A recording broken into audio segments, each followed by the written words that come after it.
no rules, no filters. And that's what made Slutty Vegan hot. I'm helping people to reimagine food in a way that they've never seen it before. Pinky Cole, a mother, an entrepreneur, and someone that brings her full self everywhere she goes. She is unafraid, unbothered, and she is unwilling to fail. And I cannot wait for you to hear this conversation. You don't know no other vegan restaurants calling you a slut when you walk through the door or having sexual connotations. And then you realize, oh, damn, this don't got nothing to do with sex. When you're taking someone's money, you don't ask them for their wins. I want to know their L's. What companies didn't make it? And you call those founders and you say, who was such and such when you couldn't hit payroll? Who was that person? When you are looking for investors, whoever you decide to do business with, the only thing missing is a ring, because you are entering yourself into an arranged marriage. If you could go back in time, what's the one thing that you would tell them they have to do when they're taking capital? The biggest thing that I've learned.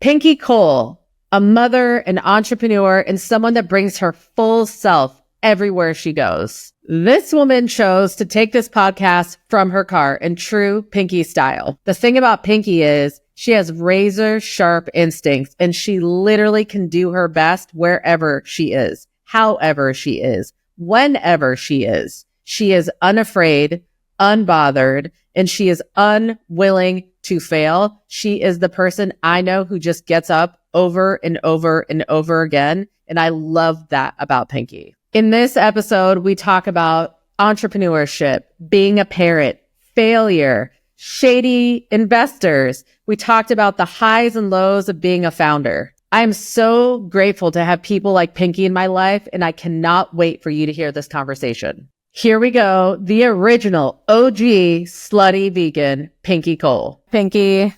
Hi, Moj. You look fabulous. You look gorgeous. Thank you. Would you believe that I got my makeup done in the car? Yes, I believe. I know you.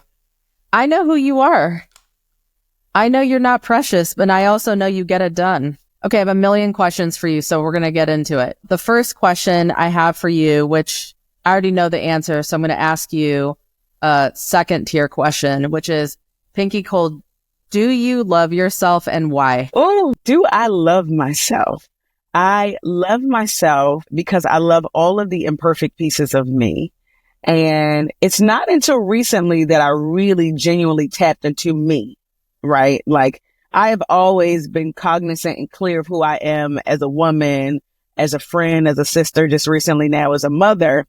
But there was a lack of self-awareness as it came to who I was beyond the things that I had, right? So like you see all of the titles, all of the things, all of the accolades, all of the lists, you know what I mean? So oftentimes we forget who we are because we let those things define us, even if you don't intentionally want it to happen that way. So just recently in the season of my life, I am learning to love me without all of those things, right? Things that money can't buy. I'm learning to love who I am, my spirit, my energy. And I've always been really keen on energy, but like it's levels to this, right? And the walk and the journey that I'm walking on requires a lot of nothing, a lot of peace, a lot of clarity. And in that, I get to find out who I am as a person. What do I like to do, right? On my own. Like, what are the things that make me smile? Not me helping other people, but what makes me happy? And it's the little things, and I'm falling in love with those things. And in turn, I'm realizing how much I love myself. Amen. Yeah. Amen to that. We're going to talk about new beginnings, your soft girl era, your new podcast. Yes. We're going to talk about this season for me was really important to focus on people who are of the diaspora. Mm-hmm. I think we are a very special group of people within this country, being from a diaspora, being from another country, raised with different heritage and ethnicities and language. So we're going to talk about your Jamaican heritage and how it shows up in your life and your beliefs, your food practice, your business practice, your friend practice, and then learning from failure, messaging from your book. I hope you fail. I love that about you. And your sort of an enigmatic style and approach in business. So we're going to get into it. We're going to jump into new beginnings. Okay. So let's just start from the beginning. The beginning of Slutty Vegan, describe to us sort of your startup in Harlem. I've listened to the story. I've heard the story firsthand, but for everyone else that hasn't, walk us through the beginning of Slutty Vegan and how you rebuilt sort of that business for yourself, and walk us through sort of the details of that. So the beginning of Slutty Vegan actually wasn't even Slutty Vegan. It was my first restaurant in Harlem called Pinky's Jamaican and American Restaurant. And I created that concept because somebody had a restaurant and they wanted to sublet it, and I was there. And something about time and space and opportunity has always gotten me these grand, in these grand positions. And that's how I came up with Pinky's Jamaican and American Restaurant. And at the time, I was a television producer and I was working at the Maury show. So I'm popping, like I'm doing the thing, right? Like I got a front K, I got money in the bank, I'm doing well, like I'm really in my career.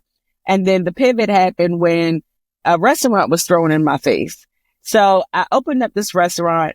It was not vegan, but I was vegetarian turning vegan. And when I came up with the concept, I had no knowledge of the restaurant industry, and it seemingly did well. I had lines down the block. People were supporting. I created an experience, and I'm like, okay, I like bringing people together. This is good. But then I had a grease fire in that restaurant and it caught on fire. My car got repoed. I got kicked out of my apartment. Like everything that you could imagine happening to an entrepreneur in a business where it's going in the wrong direction happened to me. And I almost lost my mind. Like, well, Moj, you and I, we've had conversations, right? When you love something so much and you have no choice but to lose it, right? It's like, damn, like your mindset shifts in a way where sometimes it feels unbearable. And that is the position that I was in. But when I look back over my life, Moj, that was the best thing that could have ever happened to me because it required me to do something different. And in that level of requirement, I got an opportunity to work in LA on a TV show called Iyanla Fix My Life. Are you familiar with that show, right? Yeah. So I was I took the opportunity, walked away from everything because I didn't have fire insurance. And when I went to LA, it was like a full circle moment for me. Here I am working on a healing show and I need healing at the same damn time. And I got that healing that I needed. They don't even realize me working for the show was more of a blessing in my life because it really helped me get that self-awareness that I need so that I can heal from this idea that like you got to be perfect as an entrepreneur and it got to work out. And if it don't work out, then you're a failure. So that really helped me along that journey. Fast forward 2 years while working on the show, they asked me to move to Atlanta, and literally I was in Atlanta for probably like a month and a half, just temporarily. And I came up with Slutty Vegan. I'm in my 2-bedroom apartment. I'm sitting there and like a light bulb had hit me. Slutty Vegan out of nowhere. And I'm like, oh yeah, that's the one. So I pick up the front phone. I started calling my best friends and they was like, Pinky, that is genius. Like it is the biggest oxymoron. It don't make no sense, but it make all the sense. And I got to researching, and I know that anytime I ever have a thought like that, I'm going to be building a multi-million-dollar company from this point forward, because in that 2-bedroom apartment, when I came up with Slutty Vegan, it felt so much different than any other idea that I ever came up with. You know how you come up with ideas and it's just like, okay, cool. This is a good idea. I can tell a couple of people. This is the one that I did not want to share because I just knew it was special.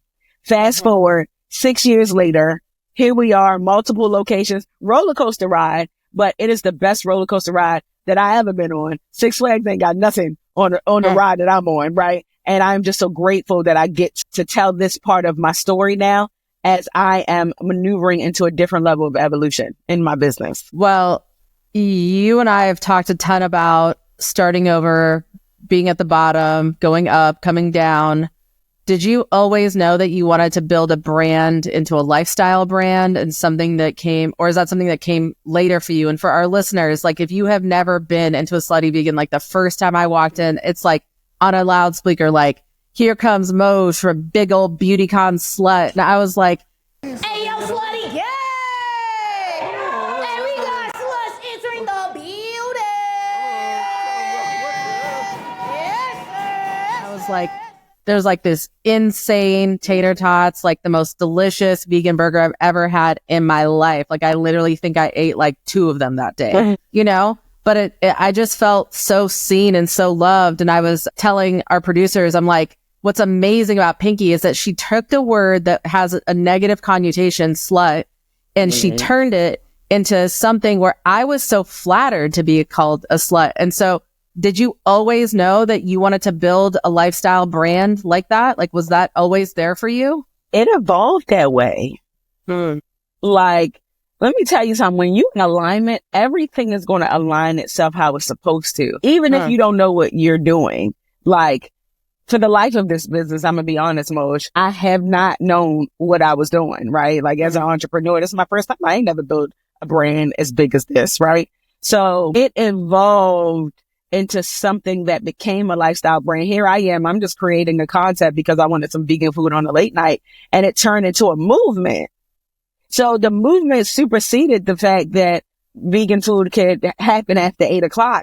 People wanted to be a part of something that was like racy, raunchy, done your own way, no rules, no filters. And that's what made Slutty Vegan hot, right? And as a result of that, I'm like, this is the movement, because what I'm doing is I'm helping people to reimagine food in a way that they've never seen it before. When you think about vegan restaurants, you don't know no other vegan restaurants calling you a slut when you walk through the door. Or being racy in your face, or having sexual connotations. And then you realize, oh, damn, this don't got nothing to do with sex. They actually really help people, and they provide opportunities to help people, and they do all of these things. And you realize, like, wow, we've never seen this before. So now this is the lifestyle brand, because it is being infused in our lifestyle, mind, body, and spirit. And I'm not just talking about food, because when you talk about the fact that I give entrepreneurs opportunities by way of my business, we talk about generational wealth. We show people that this is a business on the rise, and it's a startup, and we don't always get it right. And we do make mistakes, but we're on the grind, and we're transparent about our journey. People love that. And that is what made it a lifestyle brand and stand alone in the marketplace when it relates to other vegan restaurants. My favorite thing about Slutty Vegan is that no one in that line, and I have the videos, was actually a vegan, but they were here for it. Okay. Let's just back up. You have had a ton of change over the past 4 years. You now live in a house with 2 founders. You're married to a founder. You have not 1, not 2, but 3 children under the age of 5. Under the age of 4. Under the age of 4. How's that going? How's that? You see, I don't got no hair. And we got 5 kids in total, because, my husband had 2 older kids. But let me tell you because, I can't tell a lie, Moj. So where I'm at in my life is I'm like an octopus. I'm wearing a lot of hats. I'm a mom. I'm a CEO. I'm a mother. I'm a therapist. I'm a wife. And I'm still finding me. So some days are harder than others. I got to be honest, because yes, I do have help, but beyond help, there is a mental strain that comes with excelling in all of these areas. You cannot serve 2 masters at once, right? So some days I'm great at being a mother, and some days I'll suck. Some days I'm a damn good wife, and some days I'm like, yeah, I ain't good today. Like, and it's not on purpose, but I'm also evolving, and I'm also learning who I am. It's new for me to have a company that's scaling like this. It's new for me to be married. I've only been married for a year and a half. It's new for me still to be a mom. So I am like learning along the way. So life for me has happened so fast in the last 6 years. I've still to this moment, I have not had a moment to stop and smell the roses. It has always been work. And you gotta work. I just put on my page, I'm like, in 2025, I'm getting into my soft care era. And I've been grinding all my life. Rest in peace to Nancy. I have been grinding all my life, and I don't want to grind no more. You know what I'm saying? Like, and a part of that grind is lack of positioning with all the things that I got going on. So as I'm elevating out of the funk of being all of these things to everybody, because I'm focusing on me, because making sure that my cup is full is necessary to make sure all these other cups are full. So of course, in true entrepreneurial expression, you're like, I have a lot going on, so let me just add a new hat called let me launch a podcast. It's called therapy. Walk me through why now, and why do you think it's important for you to be launching a podcast? What is that going to bring to the world in the era of your soft girl era? So I realized that every person, especially women, we have a superpower, right? And your superpower may be that you're a great listener. Right. My superpower is that I am really good at painting pictures, right? I can connect dots and put things together and push things in a way where people can understand. The light bulb came to me and I'm like, you know what? People love to hear me speak. And I believe that I can change lives by when people hear me speak. If I lose everything today, I still got my mouthpiece. So what I started doing on social media is I started showing people how you can start a business, what to do when you start your business, all those good things. And I'm like, wow, there is a whole genre of people who want to be entrepreneurs that don't even know the first step, right? So the core audience that I'm looking for is the people who want to get to where I am. And I want them to make better decisions than I did. And I want them to do different things than I did. And if I can get them early before they build these multi-million and billion-dollar companies, then they would be a lot better off. And that's really where like I'm drawn to people who are very green. Let me tell you something. When I started business, I didn't know what a safe note was. I didn't know equity. And mind you, I went to college and got a degree.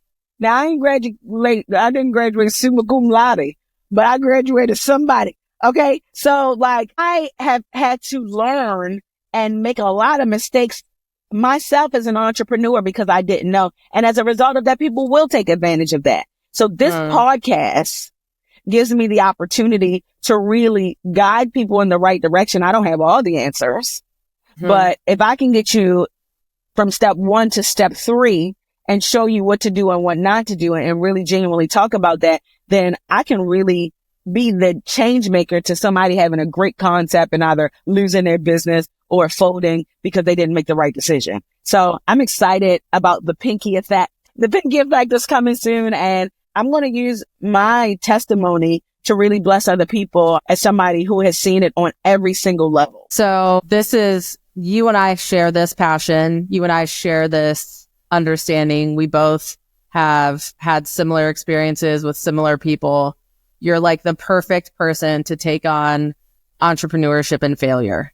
Like absolutely perfect. When you talk about failing, when you talk about sort of the pain of going through failures, walk me through what is it that you want people to understand between the distinctions of like failure and success? Like, what do you want them to know? That failure doesn't even really exist, right? It's just a word that the dictionary said is a word. And here's a definition to this word, but failure to me is finding the aspiration in the losses, right?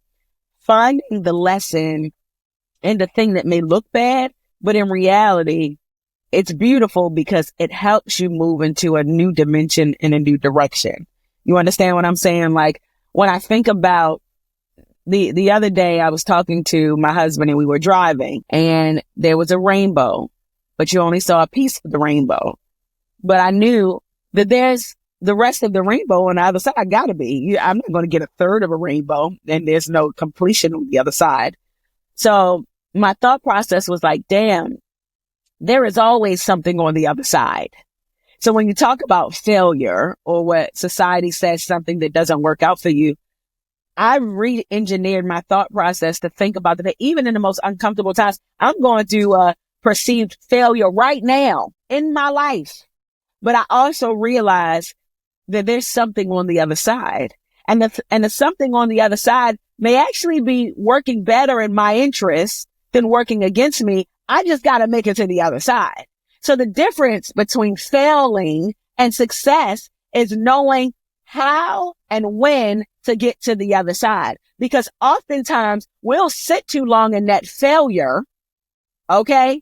And then we don't even realize the universe is trying to align us to get to the other side, but we're not even listening because we're so stuck to the thing that we're holding on to that no longer serves us purpose. And I'm just speaking from experience. So I see the difference and I am so happy that I know that in no matter what situation that I ever get in, there is always another side. There is always a pot of gold on the other side. And as long as I maintain that mindset, I'm going to be all right. Pinky, one of the things I think I come to you for, and I feel like it's a mutual give and take between us. It's like an energy received, is we both throw off shame.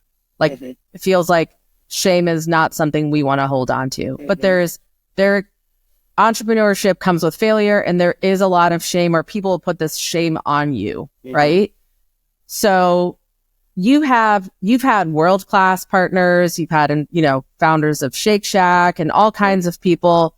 Walk us through, like, again, if you want to double click into entrepreneurship, walk us through, like, what founders need to be looking for as they're looking at partners, what you've learned, what's been put on you that's not for you. Like when you talk about a perceived failure, I don't know if everyone knows, what that is, but talk to us about what you've learned, because I feel like you actually are that person that can change this code for a lot of us in this industry that are minorities. Like there's not a lot of opportunity for us.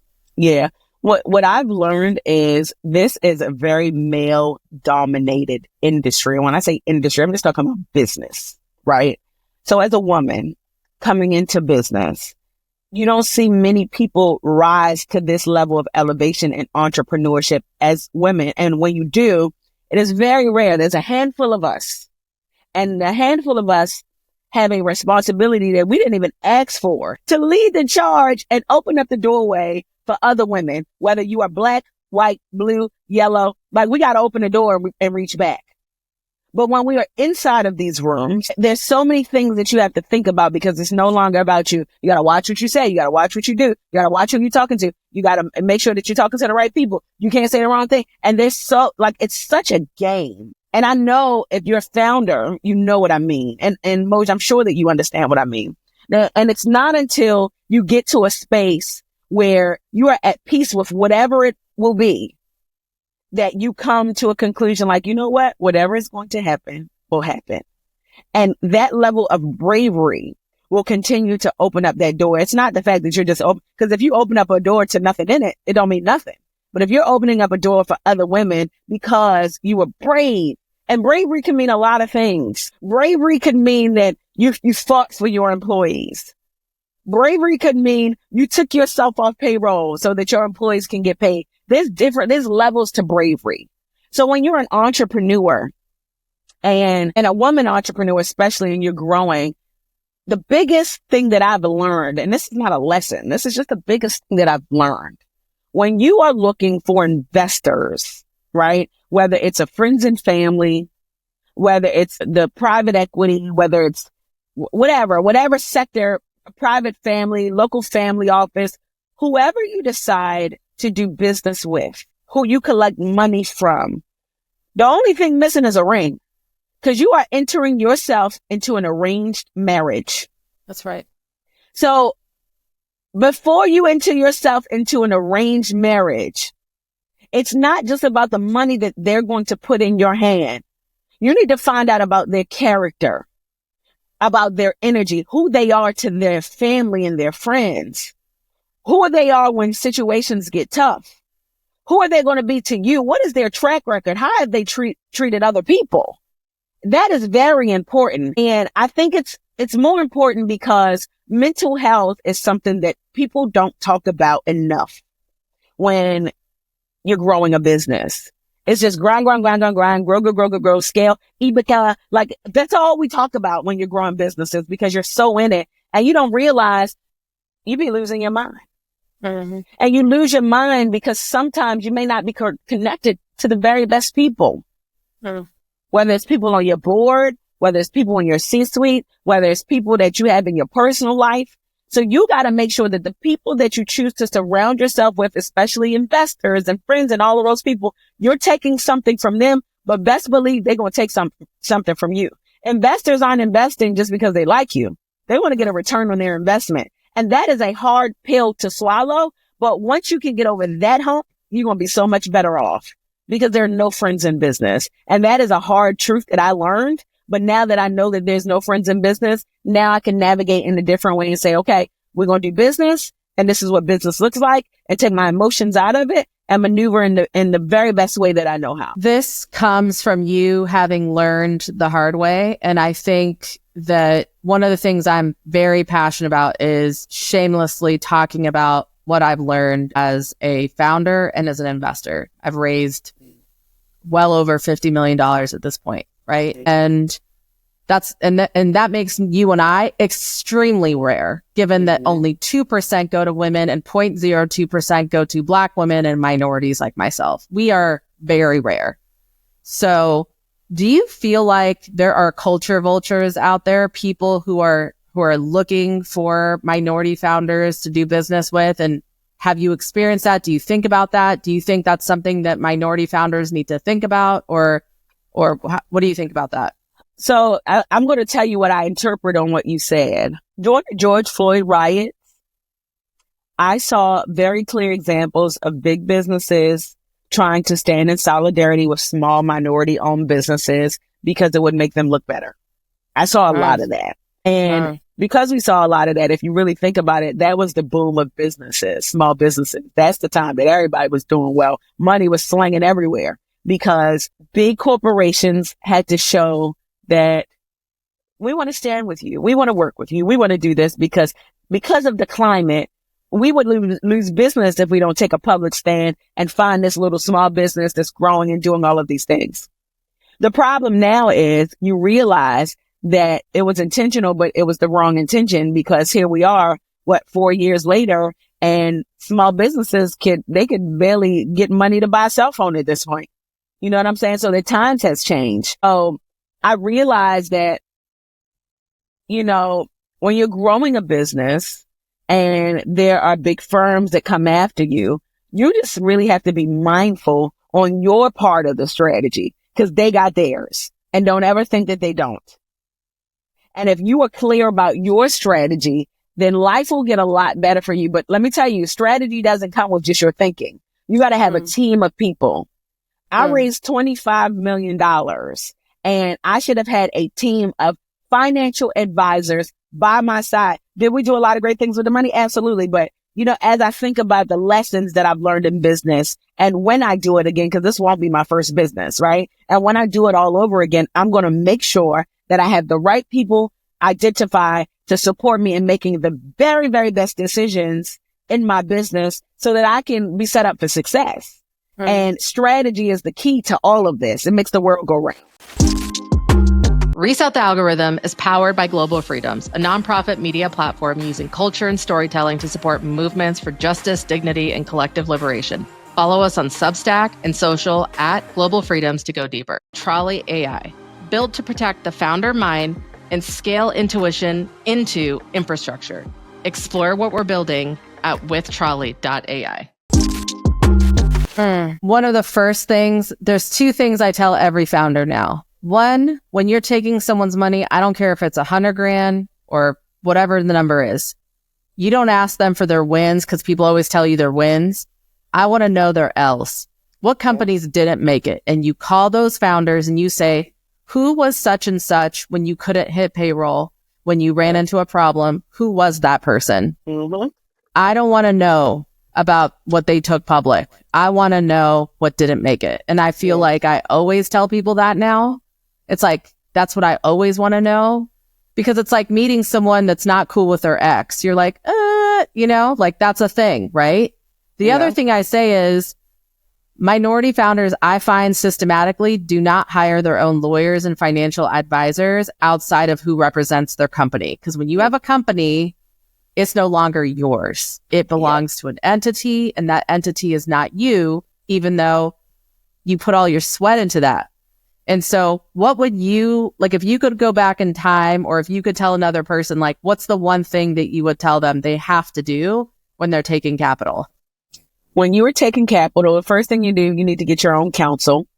And I didn't know this. I'm thinking company counsel was mine. It's not. And shout out to my company counsel. They're not bad. But the reality of it is I didn't have my own. You need your own accountant, not just for personal, but your own accountant for the business, so that you can double check and make sure that the money is funneling properly. You need to make sure that in your board meetings that you're properly running a board meeting like board meetings should be run. And I am guilty of not running, up until recently, not properly running board meetings. It's funny because I'm on another board and I love the way they run their boards. They make sure that they have a quorum. They go to old news, the new agenda, then they vote. And I'm like, there's a reason why they do this. They take minutes. It's a reason why they do this. So if they ever need to go back to the board agenda, the board meetings for anything, then they can reconcile that information. And I haven't always done that. I just, I never had to get on the board. Here I am. I'm a girl from East Baltimore. I just He had a great idea. I never thought that this was going to turn into a corporate company. Right? I had nobody say, okay, this is how you're the board chair. This is what you're supposed to do. The board is supposed to look like this. Nobody, like all of these things I'm learning in real time. But let me tell you something. A board meeting can save your life. I agree. And who you put on and who you put on the board meeting. It matters, because I'll give you an example. If you're on a football team and everybody else is on the same team, but it's that one person that looks like they on the team, but they want to take the ball and throw it to the other side, then are they really on your team? Like I said, we know I overstand. You know, I overstand. This is one of those things where I wish it on no one, but yes. Yeah. And I say that to say, not even just a cautionary tale. I've learned I am not upset about any part of my journey. Right. I've learned a lot of great things. I've met a lot of good people. I wouldn't have been here if it wasn't for the belief in my dream, right? My belief in my dream, hell, the investors' belief in my dream, because if they didn't believe in it, they wouldn't have gave me the money. It's just the truth. So like, there's a lot of things that I could say, but I also realized like, okay, all right. So like you believed in my dream at a certain point, right? But what I also understand is that when you do business, it is so important to understand that there's no friends in business. It's no friends in business. And just like I'm trying to save my family, they're trying to save theirs. And that's the space that I'm in right now. And now that I know that, right, I can show other entrepreneurs what to do before you get here. That's right. How to operate before you get here, so that your letdowns don't feel like big letdowns. Your wins will feel like bigger wins, because you've done all the right things to put yourself in position. And you learned it from me. Pinky, you said something earlier about the next era being a soft life and that all you've done is hustled. And I find that to be a through line with everyone who's first generation anything. Like anyone, even if they're half first generation, you know? It's like a disease we all have because of how our parents landed here and what they had to do to build a life, right? And so as someone who is from a diaspora, whose family is from Jamaica, like walk me through your experience that comes from your parents and your heritage, being Rastafarian. Like walk me through what that means to you today. How does that show up? Oh, you never give nobody a reason to say anything bad about you. How you show up, how you speak, how you represent, how you dress. Like you have to show up as the best version of yourself, because you are not just representing you. You're representing your ancestors, the people who may come behind you. There are so many people that are watching you. So how you show up matters. Don't beg. Don't steal. Don't lie. Be honest. Be fair. Like those are the things that I carry with me in business. Don't do anything for money, right? Like money should not be the motivation. Like you should do it out of your heart and because you love what you do, and the money will come. I learned that in my household. I learned like even the way we clean, the way we cook is just different, right? And I've learned that growing up from my mother has been working at the same company for 39 years now. And what I learned from her is loyalty and commitment, right? And consistency. So, and paying my bills, because my mother didn't play about your credit and paying your bills and all that stuff. So those things carried me. And then beyond anything else, what I've learned growing up is that when you get it, you have to share it. Right? Like, and I'm talking about wisdom. If you have the means to help and the resources, if God gave it to you, you share it. You help other people. Right? And obviously some people will take advantage of that sometimes. Right? And you got to have that spirit of discernment. But the reality of it is I've gotten so far in my life because I'm just a genuine giver. I really like to help people. I really want to see other people win. And at the end of the day, that is really what my legacy will be. My legacy won't just be like, oh, she sold burgers and fries and the Slutty Vegan just got popular and people was in line calling us.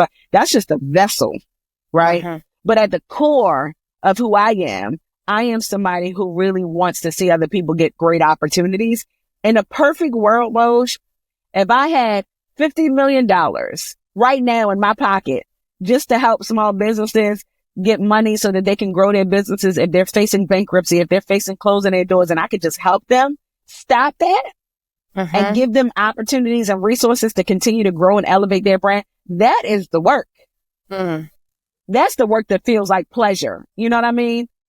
So that's kind of like what I've learned from my mother, and as I maneuver into this next season of my life. And that's what the soft life means for me. Like just really being that gentle, nurturing spirit to other entrepreneurs. You are maternal. You're someone that takes care of your friends and family.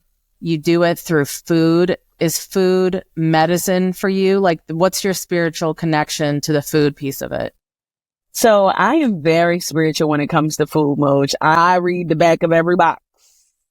I barely eat food out of a box these days, right? Because as I elevate, my ultimate level of connection with the higher power is actually being raw vegan. So I've been on a raw vegan fast up until recently. Now I'm not eating any carbs. So I've been on like a discipline journey for me, because I believe food, energy, and discipline go hand in hand, right?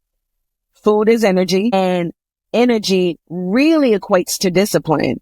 Because if you have discipline, you have more energy to do the things that you know that you need to do. So how I train, it's almost like an athlete that works out twice a week, like how LeBron works out twice a day. Like I train my mind, because if my mind is disciplined, there is nothing that I can't do. And I discipline my mind by way of food. Going vegan was a way to discipline my mind. Going raw vegan after I had my baby in December was a way to discipline my mind and get focused and get clear. And now what I'm doing now is I'm not eating any hard carbs. I'm not eating rice, pasta, or bread. But that's the hardest thing that I've ever had to do, because who don't love rice, pasta, and bread? But it's not about the physical object. It's about the discipline that I am training my mind to say, I don't need it. And because I don't need it, then I can walk into a space and say, listen, my mind, the strength of my mind can't be bought. And as a result of it, anything that I put my mind to, I can conquer. This is what I love about first generation people, is we all have this through line. How are you, and I think about this with my own kids every day, how are you going to instill that hunger, that discipline, that passion of being, Rastafari from Jamaica, what you learned from your mother, into your own children? Great question. So everybody thinks that I'm crazy. So first of all, I make my kids sing happy birthday every day. So like just in the moment, hey y'all, let's sing happy birthday to whoever, to grandma, to auntie. Let's sing happy birthday. And we just bust out in a happy birthday song, and it don't be nobody's birthday. But what I do is I'm showing that you should always celebrate people. Always. And I'll make them do happy birthday, and they'll happy birthday their brother. They'll happy birthday their sister. And it's a form of celebration, because we're doing like a big song and dance, because I want you to know how important celebrations are, to celebrate each other. That's the first thing. And I always love on my kids. I always tell them I love them. I love you. I love you. Give me a hug. Like I'm always kissing on my baby. So I'm showing them agape love. I'm showing that they don't need to go out to find love from anywhere. As long as you got love at home, God is so good. You're going to be good. So now my kids, my 2-year-old and my 1-year-old, now they naturally walk up to me and kiss me. I love you, mommy. Are you okay, mommy? You feel good, mommy? Are you happy, mommy? Because I talk to my kids. Are you happy, baby? How do you feel? Tell me how you feel. Come give me a hug. And then what I also do is I have them reciting out loud, I am beautiful. I am smart. So I got them running around the house saying like, I am the best. I am smart. I am beautiful. I love people. I love God. And I'm like, what's your name? And then they yell their name with conviction. It sounds like yelling to them, but what I'm teaching them about is conviction and confidence. What I'm teaching them is like, people need to know your name. You understand what I'm saying? Like I'm teaching them that like when you walk in the room, you are not afraid. And if you are afraid, it's okay to be afraid, but acknowledge that. But you don't clam up in spaces. And I've been doing that with my kids since they were little. And it is so beautiful to see their level of evolution. You know, these are young babies. So I'm starting to see their personalities, what they like. Like my son is a firecracker, right? Like he just busted my lip. If you can see my lip a little swollen, but he just want to jump all over the house. So, right. So like he's a wildflower. And my daughter is just so dainty and she wants to clean her hands. And I'm looking at their personalities and I'm like, this is so beautiful because now I can hone in on who they are and highlight those things and make them great. Something that my parents didn't have the opportunity to do with me because my mother was always working and my father did 22 years in prison. But I get to shape and mold. It's almost like clay, but it's kids. And I get to help shape and mold the excellence that's already within them. And I'm proud to do that. Pinky, how do you talk to them about the current political climate and cultural climate inside America and the world, frankly, today? What do you tell them about the world in this country? So, it's interesting. My oldest two, my 10 and my 8-year-old, during this election, they like, okay, we're sitting here watching the election. I'm like, damn, a 10 and an 8-year-old are tuned into politics. When I was 10 and 8, I wasn't thinking about politics. I just was dreaming and watching Golden Girls with my grandma, right? But the fact that they were in tune and the fact that they were sad about the fact that Kamala didn't win just tells me that we live in a world where you have to capture the hearts and minds of children when they're younger. You have to. Because if you don't, you may lose them. If they're thinking about the election at this age, that means that there is exposure that happens. That means they see everything. So as long as they see everything, you have to make sure that you're taming what they see. You have to make sure that you communicate with them what they're learning about, what they're consuming, because that level of consumption will affect them in the future. And, this election was tough. I ain't even gonna lie to you. Like, I'm a Kamala advocate. And, I went to her house, seen her a couple of times, advocated for the brand. And I just knew that we were going to be close. And I've never been one for politics, I'll be honest, right? But for me, outside of just the political things that I appreciated that she said that she would do, what this was is it was game changing for women in America, right? It showed a shift of what could be possible in a country where you've never seen it before. The same way we felt when Obama won. It was a feeling of hope and like, wow, like we can do whatever it is that we want to do because we've done something that we've never seen before. And it felt that same way, especially seeing a woman doing it, a woman of color doing it, and sitting in the most powerful, highest seat. And somebody who's had the same life experiences as me. Her father is Jamaican. My dad is Jamaican. She went to a HBCU. I went to a HBCU. She's a sister. I'm a sister.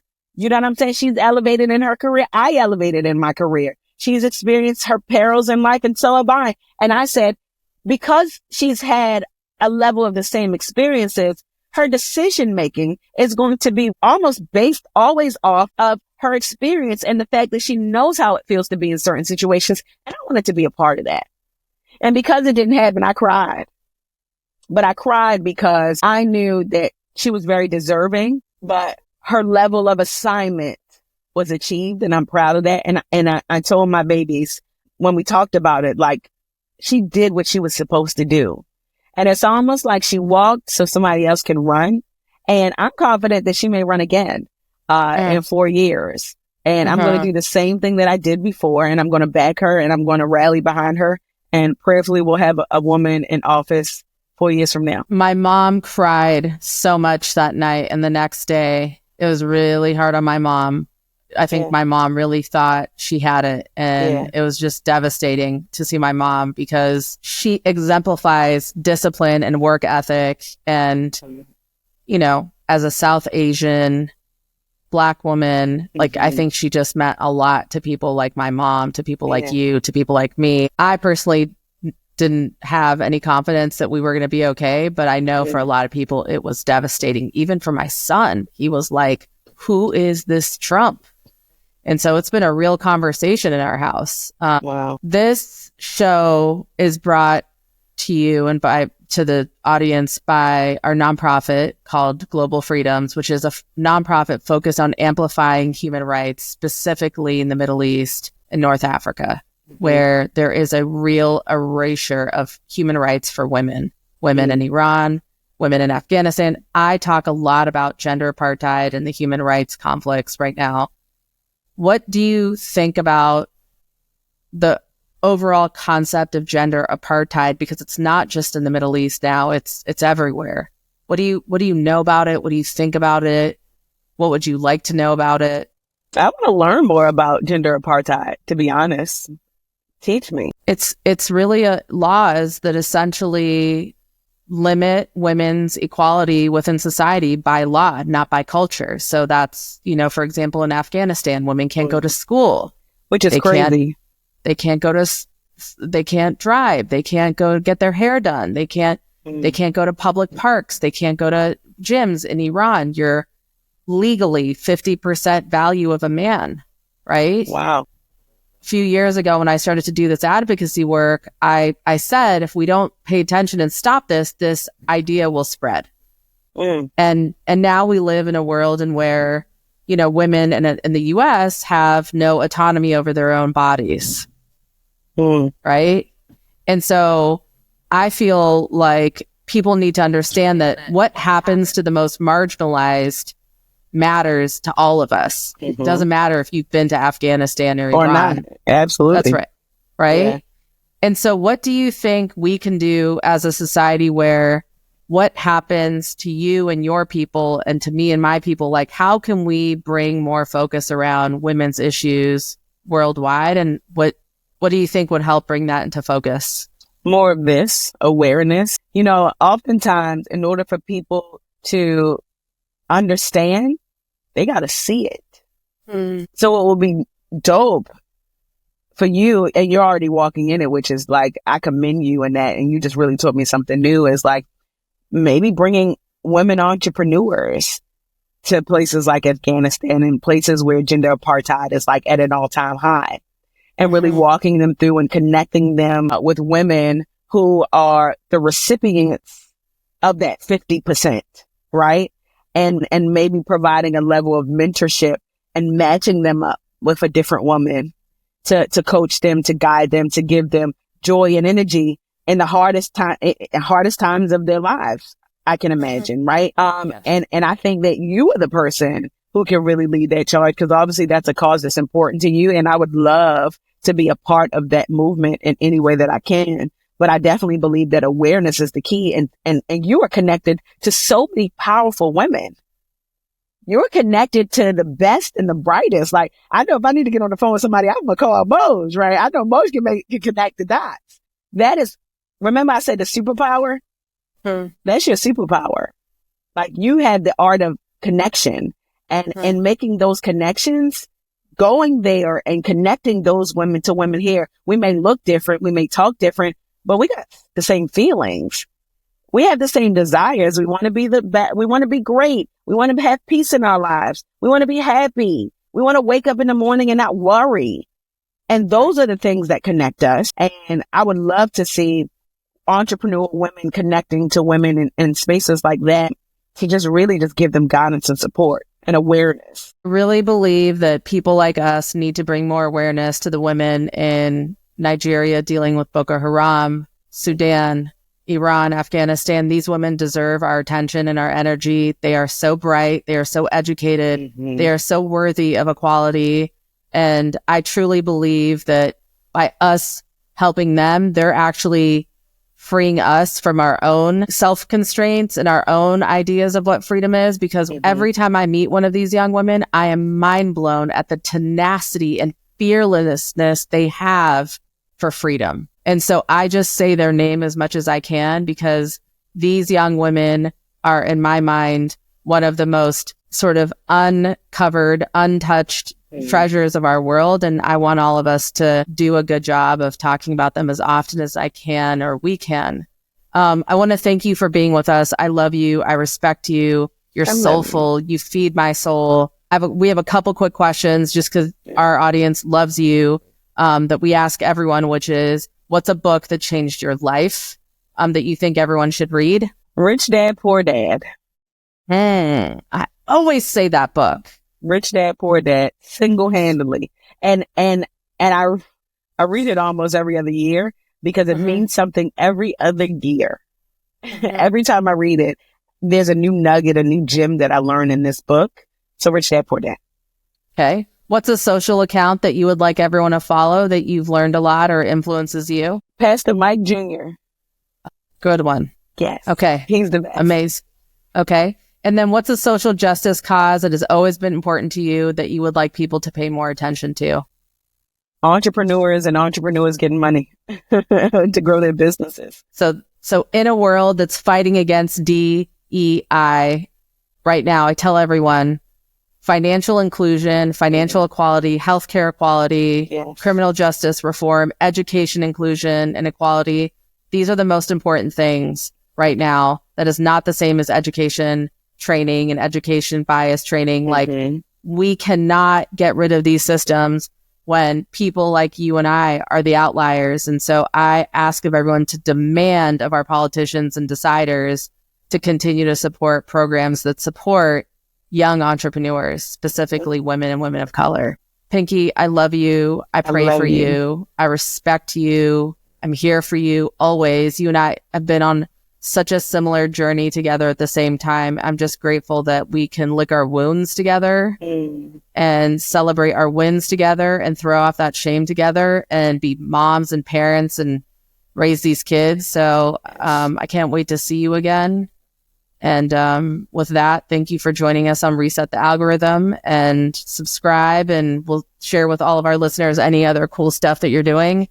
And I even have some good videos of me going to Slutty Vegan for the first time, so we'll include those.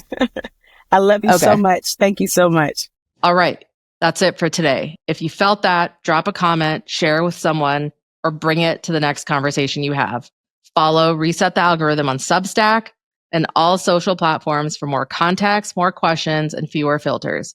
This is not content. This is the reset. Catch you on the next one. Reset the Algorithm is a space for conversation, reflection, and perspective, not a substitute for professional advice or support. The ideas shared here are meant to inform, inspire, not to diagnose, treat, or guide personal, medical, legal, or financial decisions. Please consult a qualified professional for anything related to your individual needs.